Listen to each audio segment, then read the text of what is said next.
that actually we're all very weird. Most of us, anyway. I'm not weird, but you probably are weird. I think he was absolutely clueless when it came to understanding. As anyone who's watched this channel will know, I am a massive Beach Boys and Brian Wilson fan. A few videos specifically just on Beach Boys and Brian Wilson songs, talk about him all the time. Big fan.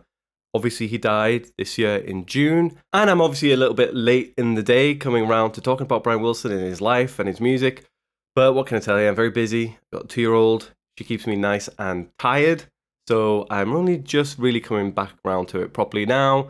Hopefully, though, I think I do. I think I have something interesting to say. So let's just talk about Brian Wilson and his life and his music and my thoughts on him and why I think he was brilliant. Music is in my soul. So Brian died in June at the age of 81, 82, I think. When people die, it's always tragic when people die. But with Brian, I feel like the tragedy really is like his entire life, to put it really bluntly. Personally, and possibly controversially, I don't really think his death at the age of 80 odd is the tragic element. I think the tragic element is that entire life. When an 80 plus year old that I don't know dies, I think it's sad for the family and the people closest to them. But really for Brian, it's just a moment to kind of reflect on how awful his life was in so many ways. I mean, mental health issues, abuse, exploitation at the hands of abusers, like Landy and his father, and it's a mess, a huge mess. Drug addiction, so many problems. Anyone who knows anything about the Brian Wilson story will know it, right? And if you don't, this is probably not the right video for you, right? So with Brian's death, there's been an inevitable and understandable resurgence in the popularity of his music, people wanting to learn more about him and the music he's made, and loads of videos I've seen online saying, oh, Brian Wilson's dead. Let's go back and review or react to some of his classic songs that he wrote. It's kind of a jumping off point for me because usually the reaction is firstly going to be limited to maybe a few songs here or there, maybe some of the early like kind of Beach Boys, really Beach Boysy kind of stuff that people think of as the Beach Boys in the popular consciousness, like songs about surfing and cars and being young and dating and all that kind of thing.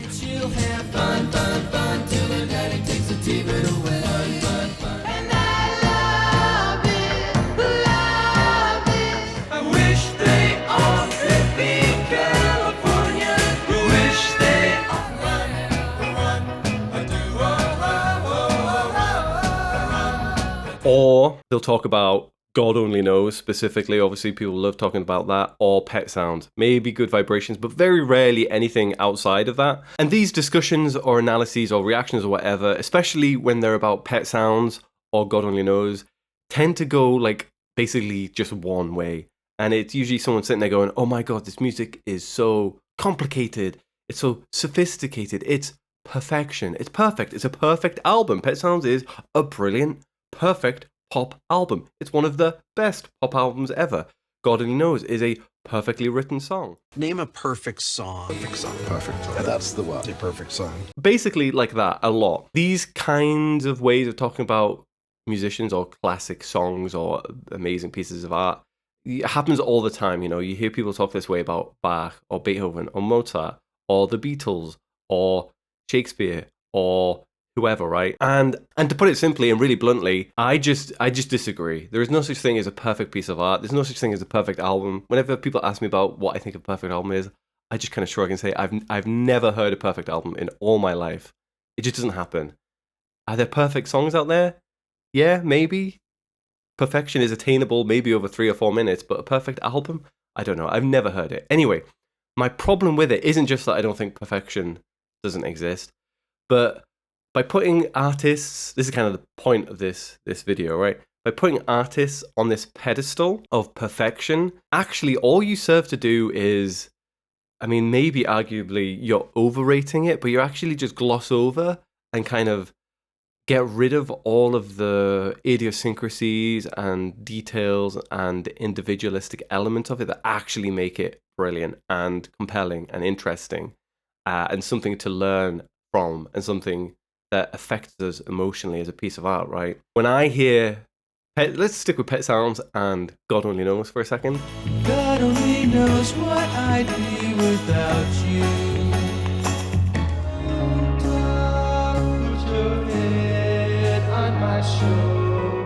When I hear Pet Sounds as an album in its entirety, my reaction now, having been listening to it for around 20 years, right? My reaction now is very much the same as what it was when I first heard it. And that is, this is a very weird album. This is very weird. And it's not necessarily weird in like a Frank Zappa zany way. Or a progressive rock, I don't know, like Yes, kind of weird type of signatures and all over the place kind of way. It's weird in that it just doesn't fit with anything made at the time. For example, it has just the opening track, right? You know, all over the place in terms of like tempo changes, stopping and starting, key changes, weird orchestration and arrangements for a pop album, weird aesthetic sensibility that, again, doesn't sound like anything of its time, doesn't really sound like anything before or after either. It doesn't sound like anything else. Lyrically, I think it works, it's good, maybe not great, but it's also just very strange. And again, not in an obviously strange, zany kind of random way, but in a like really like naive kind of straightforward way, while also expressing like what feels like relatively adult emotions, but in a way that I could only describe as naive and straightforward. They say I got brains, but they ain't doing me no good. Sometimes a little bit clunky, which is not necessarily a problem, but strange, right? So let's specifically talk about God Only Knows, right? It's not a perfect love song as far as I'm concerned, because, again, rather strange. Putting aside the arrangement, just the kind of journey the lyrics take you on, it works so well as a piece of art, not because it's just a perfect expression of like pure love or something like that. It opens with, I may not always love you. I may not always love you, right? Which is a strange lyric to open on, right? And sure, I'm not going to go through all the lyrics now. It takes us on a bit of a journey, and then actually it kind of wraps it up in a different way. But that initial lyric, you know, it doesn't write over it. It doesn't get rid of it. It just develops that idea. And I think people can forget that by putting it on this pedestal of perfection, right? The lyrics are also, in spite of that opening line, I may not always love you, actually what I might call a little bit codependent when you actually listen to it all the way through. Good sure nothing to me, so what good would living do me? And if that isn't an expression of codependence, then I don't really know what is. And my point here is that the music is weird and it is flawed and it's unique and it's strange, but brilliant, obviously. You know, Brian Wilson was a very competent songwriter, a very competent arranger, producer, singer, arranger of voices, right?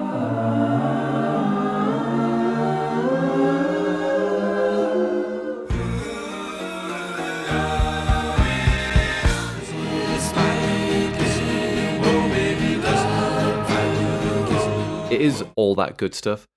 But his music is also weird because he was weird. Like, he was a very weird dude. I kind of want to connect this with the broader idea, and in fact, that actually we're all very weird. Most of us, anyway. I'm not weird, but you probably are weird. Most of us are weird. Most of us are very strange. Some of us are actually perfectly normal in every single way. Weirdness is actually like a human universal, right? And by putting any musician or artist on this pedestal of perfection, we just kind of like don't notice that. We don't realize that. And we take that out of the analysis of it. And people do it all the time with the Beach Boys. Brian Wilson is one of the biggest victims of this. And I do think, yeah, by calling his music perfect, actually, in a way, we're bringing it down in statue. So yeah, victim is the right word, especially when it comes to Pet Sounds, right? And God Only Knows and a few other songs. This is quite messy. You can probably tell it's quite unstructured, right? But what I think Brian Wilson and the Beach Boys, obviously mainly therefore Brian Wilson, but also the rest of them, you know, they did contribute some songwriting, and Carl Wilson and Dennis Wilson in particular did some really interesting stuff.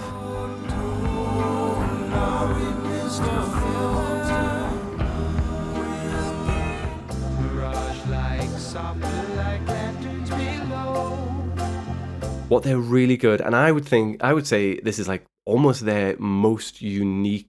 I would almost say this is what sets them apart the most from almost any other like popular recording artist, is that they've identified the weirdness in themselves and kind of via that communicate to the weirdness in all of us. Like everyone is weird. Beach Boys had their own version of weirdness, which we'll get onto in a bit more detail in a second. We're weird, they're weird. In a way, they're being quite upfront about their weirdness. Take good care of your feet. I wrote a number down, but I lost it, so I searched through my pocketbook. Oh, I come from such a faraway land of Nate that I'm fascinated with the funny music. My bird, I'd better get back in bed. Brian Wilson was such a weird dude that I don't think he could help do anything other than that. I don't think he could really hide that weirdness, even when he's trying to be like mainstream and just make hits. There's always something like, that's unorthodox. That's not quite how, the other people of his time, or even just all of us walking around in 2025 write music or think. There's always that undercurrent. And by kind of wearing that heart on his sleeve, I think, for example, the comparison is always with the Beatles, right? So let's stick with that, right? Everyone does it, I'm going to do it. The Beatles are almost more like consummate craftsmen who were very good at communicating emotions, very good at being able to identify and communicate emotions to other people. And I think John could be a little bit more obviously heart on his sleeve weird, but I still don't think it's on the same kind of level as Brian Wilson and the Beach Boys, where for us fans who are really in the know, the weirdness kind of is the point. And again, people gloss over it or miss it because it's not obviously weird. It's not zany. It's not wacky. It can be, but it tends not to be. There's just something strange there that is obvious, but not in your face. I don't know. Am I speaking in a particularly erudite way right now? No. I'm probably being quite contradictory and rambling, but I'm trying to communicate something which is quite hard to communicate. And I think people who are Beach Boys fans, even relatively casual, will understand what I'm saying here. Part of the problem with them is that in the popular consciousness, people who aren't a bit more into them and a bit more in the know, they are just that band who did poppy, light-hearted songs about, cars and hot rods and girls and the beach. Fun. I get around, right?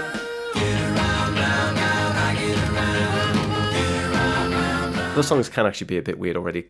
I Get Around is quite unorthodox, very unorthodox for a pop song, especially of its time, it was all over the place. But because that image of the Beach Boys is just kind of square, and if it's weird for most people as they perceive it, it's only weird in a kind of, that's old-fashioned and a bit lame. And then you've got, maybe people who know them a bit better, at least, I'm a serious music fan. Oh, I've heard the Beach Boys' Pet Sounds is really good. They use this kind on Pet Sounds, Pet Sounds? Same kind they use on Pet Sounds. They used to use these for some of the drum mics on Pet Sounds. And then they hear that, and then the reputation of that most people just tend to accept is that it's just perfect and really good and very cool and all that kind of stuff, and it was very innovative, blah, blah, blah. Now, my argument is that all of that stuff is actually way weirder than people tend to think it is. But also, it does admittedly miss out the weirdest stuff. I'm Bugged Up My Old Man, an early tune, is so strange. They gave me some breadcrumbs and a little glass of water. Like, it has a sense of humor to it, but it's a dark sense of humor. And it's his vocal style throughout it, the way he decided to record it's very sparse, very strange. Very, what was he thinking? Is in a way, an absolutely terrible commercial decision. Sense of humor itself is it's still really dark, but it's kind of funny, I think. Should I be laughing at that? I don't know. I think it's kind of funny. It's kind of funny that even if it's not funny in and of itself, it's funny that he decided to record it and put it on an album, right? The sense of humor thing, by the way, is an interesting thing because, again, it's something that's missed out of the kind of public consciousness perception of the Beach Boys. The early stuff is just read as a bit goofy and lame, but earnest, even though there is a lot of sense of humor in there, fun. There's sense of humor in there, right? Like, it was written partly to be a bit funny. There's a sense of humor through all of that early stuff. Pet Sounds, the big critically acclaimed thing, is probably the least funny Beach Boys thing ever, which is almost a shame, right? Because their biggest, most famous album, the one that gives them that kind of heavy-hitting, S-tier kind of status as a band, is not very representative of them in so many ways. One of the biggest ways it's not representative of them is that lack of a sense of humor, which is everywhere throughout everything else they did. And it probably is a little bit in there and little bits here and there and maybe more in some of the instrumental tracks and some of the approaches, but it's really not there anywhere near as much as it is on every other album. Brian Wilson was a funny guy. He had a sense of humor. With a special knock you right off your seat. With carrot juice to wash it all down. He's a weird sense of humor. Always reminds me of a kind of Tim Heidecker-esque kind of thing at times, where you can't, if you're not in the know, you can't quite tell how serious he's being. I like that sense of humor. I think it's really funny. Loads of Beach Boys songs I think are funny. Sometimes I'm sure I find songs by them that are funny that are maybe not meant to be funny.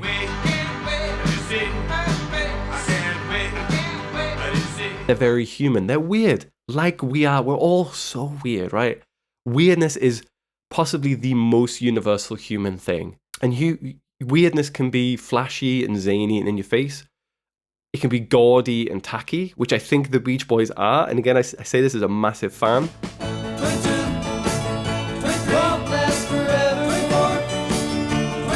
There's something tacky and gaudy and a bit schmaltzy about Pet Sounds.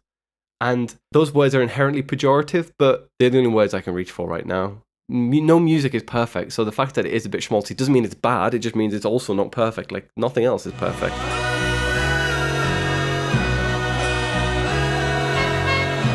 Pet Sounds has kind of become, in the popular consciousness, it's almost a bit like Greek sculpture. Now, when we see a Greek sculpture that someone's unearthed, or just classical generally, it could be Roman, right?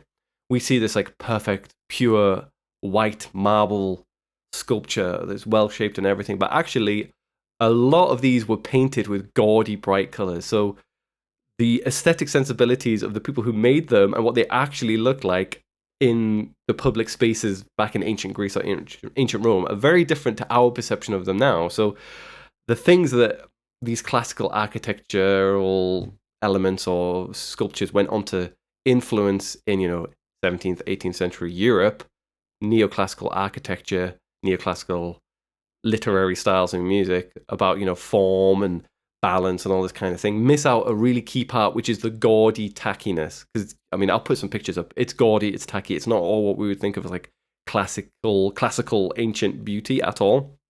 And I think the same has happened with Pet Sounds. We've kind of stripped this is how I will sum it up. By ignoring or removing the weirdness of Pet Sounds and the Beach Boys, we're stripping it of so much of its color, right? By just saying it's perfect, it's brilliant. It may be brilliant. It's certainly not perfect. Nothing is. But if we don't acknowledge and appreciate, maybe you don't appreciate, maybe you just don't like it, that's fine. But if we don't acknowledge and accept the weirdness in there as well, then you've just stripped it of all of its color. Even amongst like big fans, I say it all the time, that there's this idea of like Brian Wilson as this like pure, innocent, naive, sensitive person who was just pure and all this kind of stuff. And maybe elements of that are true, and he certainly had a bit of arrested development, and as I said before, lots of exploitation and abuse, and probably there's a lot of naivety in there. But he was also kind of in some ways a terrible person. Like he was not even remotely faithful to his wife at all. And I'm pretty sure I read, "Wouldn't it be nice?" Wouldn't it be nice?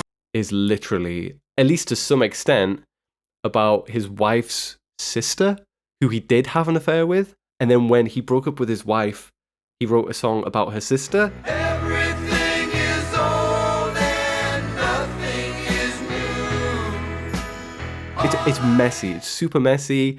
It's certainly not morally pure or perfect. The weirdness and the kind of human grittiness is all the way, runs right through the Beach Boys. Even if the music itself is not gritty, it's not like high, like concrete realism when it comes to like human emotions. There is a gloss over it, which ends up being a bit gaudy and tacky in a way that I think deepens the art. But that grittiness is there if you just kind of look below the surface of these beautiful harmonies. There's so much weirdness. I keep saying weirdness, but that's what it's really about. A song like I'm Bugged at My Old Man, and this kind of ties in with weirdness and the decline in the success of the Beach Boys throughout the late 60s, right? A song like I'm Bugged at My Old Man is clearly, even though it was an album track, a clear commercial misstep, because that's not going to appeal to popular audiences. And I think, in spite of Brian Wilson's abilities as a songwriter and melodist and harmonist and all this kind of stuff, I think he was absolutely clueless when it came to understanding commercial viability. Now, people might point to the fact that, they did have loads of commercial success, and even through the late 60s and early 70s when it was on the decline, well, it had gone through a precipitous decline, they still had a lot of success in Europe and the UK, right? But I think he was just sometimes not very aware of what was likely to do well in the charts, in a way that, again, going back to the Beatles comparison, right? Paul McCartney and John Lennon especially Paul McCartney had a very good commercial sense. That's not a bad thing either, that's a good thing, right? Heroes and Villains is probably the best example of that. The fact that he would write this as his magnum opus and then expect it to do really well in the chart and would become really disappointed that it didn't.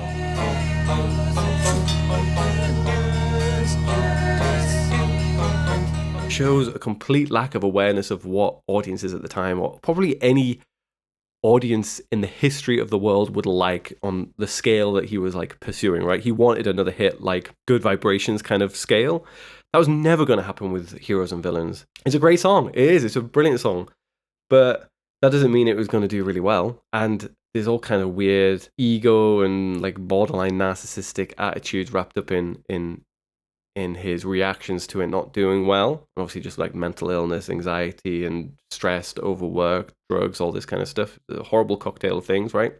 But at the heart of it is this inability to understand like his place in the commercial environment of the time. And because they had such huge success early on, it is hard to lose that. But I look back now and I just think it's such a tragedy that the whole band, and Brian Wilson in particular, couldn't just accept that if you're going to write music as a result of following your unorthodox and weird and commercially kind of clueless muse, you've got to follow your muse is not leading you down particularly very commercially viable routes.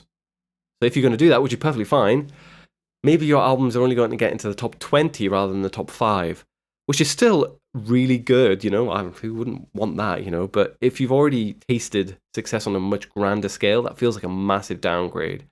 And clearly he just couldn't deal with that downgrade and preferred just not engaging with it whatsoever, which is a great tragedy, because if he just worked at it, and again, I'm not telling him to pull up his bootstraps, it's so much more complicated than that, and the argument never going to happen, but it does feel like a tragedy that they couldn't just accept their place as a weird art kind of pop band who made weird stuff and still got into the top 20 maybe, still did well, but maybe weren't competing with the Beatles anymore.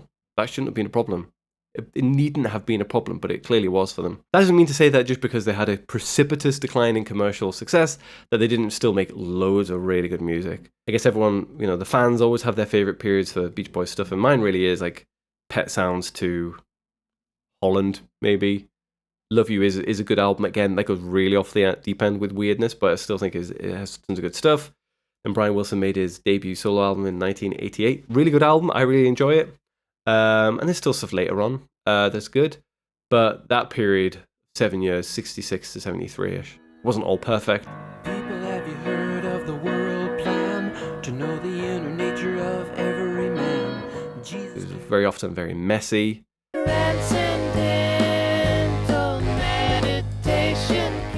But I think it was brilliant. A really great creative period for him and the band. And, they still had loads of success in Europe. They still hit number 1 in 1968, which is kind of the nadir of their commercial success in America-ish,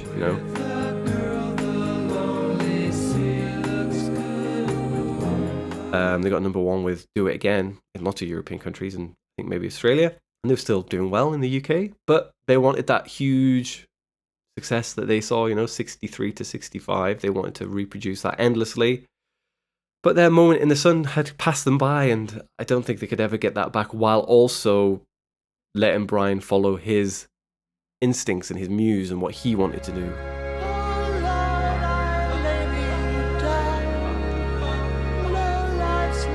Another thing that kind of ties into their weirdness, we'll kind of wrap up here now, I think.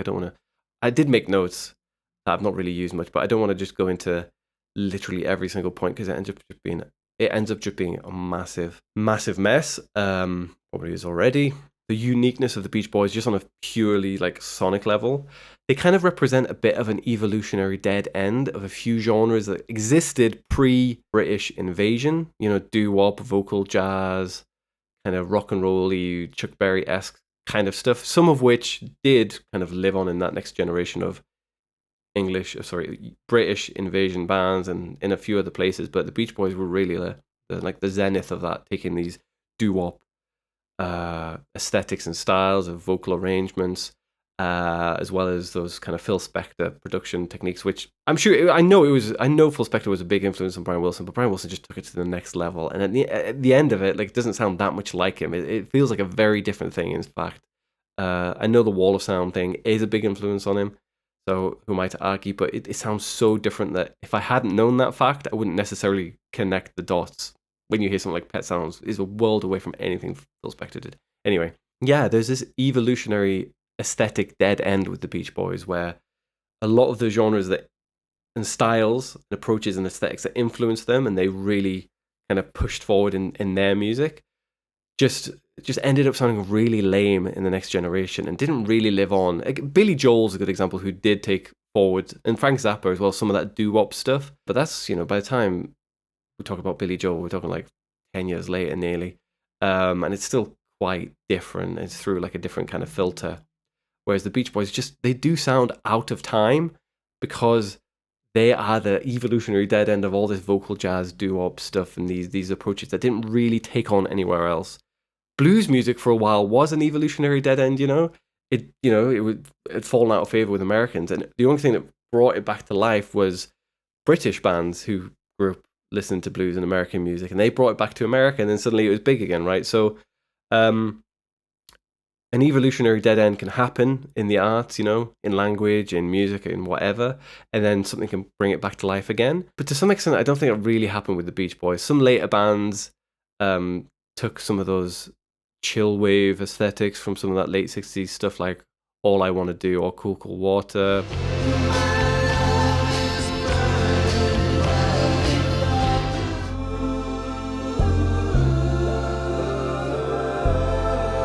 You've got bands like Animal Collective who take on some of that vocal arrangement stuff, but aesthetically, it's all quite different. They're playing a different game with similar ideas at points, but the Beach Boys end up sounding so completely unique and immediately identifiable because no one else really took forward a lot of those musical ideas and aesthetics and genres that they took on, pushed into the next level, like really sophisticated arrangements. And then that was kind of it for the most part. Does that make sense? I hope it makes sense. Again, it's quite rambling. So I don't want to go on forever. Let me just check my notes. If there's anything important that I've missed, I'll try to cover it. Let's wrap it up there, okay? So my points here, really one big one, is that the Beach Boys are actually really weird. If we keep talking about them, or like one particular album, one particular song as being perfect, brilliant, Brian Wilson was a genius. What the hell is a genius? I hate that word. I don't hate that word. Sometimes I use it. But it's not always very helpful. It's not always very helpful. What the hell is a genius? People think it means that they're just brilliant and they're perfect. Or that they've produced some perfect, brilliant works. And there's no such thing as perfection. If you call something perfect, for most people, when they interpret that or they hear you say that, if you're trying to introduce them to them, it's not helpful to use to introduce to people. That's a separate point, I guess. But a lot of people, when they talk about music, again, it could be Bach, it could be the Beach Boys, it could be Bob Dylan's lyrics, right? Doesn't really matter. You just rip out so much of like the idiosyncratic elements of it. Beach Boys music was never perfect. Pet Sounds is not perfect. God Only Knows is not perfect. Good Vibrations is not perfect. Absolutely brilliant. They're so good. But they're weird. They're strange and they're flawed because people are. Perfect music doesn't happen. We don't want it to happen, right? That would be so weird. It doesn't make any sense. But maybe that's just me. Other people use the word perfect and maybe they do mean perfect. Do they really? I don't know. Maybe I'm too critical. Am I? I don't know. Hopefully that was a good video. Hopefully you enjoyed that. If you did enjoy this and you like the way I talk about things, then get your head checked. No, I'm joking. You should like and subscribe. And you should watch my other videos because they're all as good or better or even sometimes worse than this. See you around.